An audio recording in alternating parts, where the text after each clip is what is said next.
Hello गाइजहरू, हामी चाहिँ काफल खान जाँदैछौँ है जङ्गलतिर।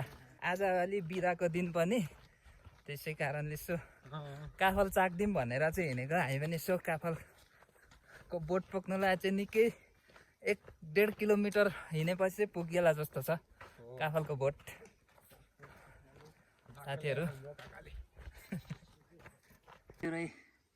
काफल काफल हामी चाहिँ काफल टिप्दैछौँ है। अलिअलि रहेछ। एउटा साथीले यति बनाउनु भएछ, मैले नि यति बनाइसकेँ काफलको घेडा।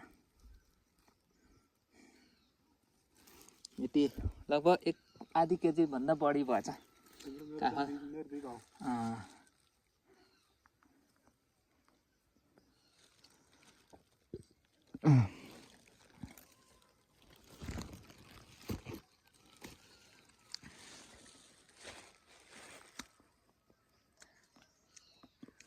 काफलको दाना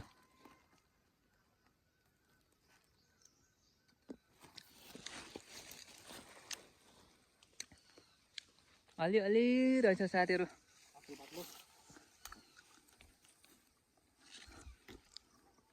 काफलको गेडा